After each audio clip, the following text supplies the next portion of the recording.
Welcome to the English forum. I am S K Yadav. आज हम बात करने वाले हैं हरियाणा असिस्टेंट प्रोफेसर की क्वालिफ़िकेशन के बारे में कि क्वालिफ़िकेशन क्या होने वाली है, कौन कौन से स्टूडेंट इसमें अप्लाई कर सकते हैं, क्योंकि बहुत से बच्चे हैं जो इसमें बाहर होने वाले हैं। यहाँ पे जो इसेंशियल क्वालिफ़िकेशन दी गई है वो आप देख सकते हैं। Good academic records with master degree with 55%। तो ये तो सारे लोगों का हो जाता है कम से कम, इसमें कोई दिक्कत नहीं है, मास्टर तो है। यहाँ जो मेन पॉइंट है आपका वो ध्यान देने वाली बात है बी सेक्शन में कि knowledge of Hindi Sanskrit up to matric standard और इन हायर एजुकेशन। तो यहाँ पे जैसे बहुत सारे ऐसे स्टूडेंट होंगे जिनका हिंदी और संस्कृत नहीं होगा, जैसे दूसरे स्टेट का, बिहार, यूपी, मध्य प्रदेश, ये जो उत्तर भारत में, इधर तो बहुत सारे स्टेट यूनिवर्सिटी हिंदी और इंग्लिश मेंशन कर रखा होता है और हिंदी संस्कृत।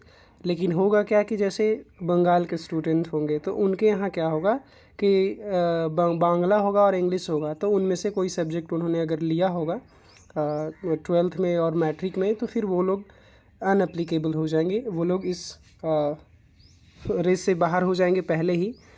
और इसी तरीके से और भी स्टेट हैं, जैसे साउथ का भी स्टेट, कई सारे स्टेट्स आ जाएंगे जिनके यहाँ हिंदी और संस्कृत कंपलसरी के तौर पे पढ़ाया नहीं जाता है और लोग लेते भी नहीं हैं। तो ऐसे ऐसे बहुत सारे स्टूडेंट होंगे जो अदर स्टेट का वो बाहर हो जाएंगे, जैसे असम का हो और भी उड़ीसा का हो।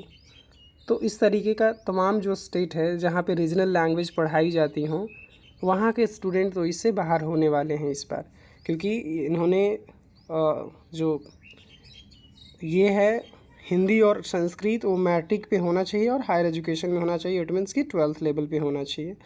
तो हिंदी और संस्कृत दोनों में से कोई एक सब्जेक्ट होना बहुत ही ज़रूरी है, बहुत ही मस्ट है।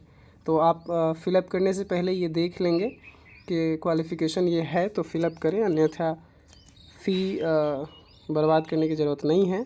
PhD degree obtained from foreign university institution with ranking among top 500 in the world university ranking at any time by any one of the following।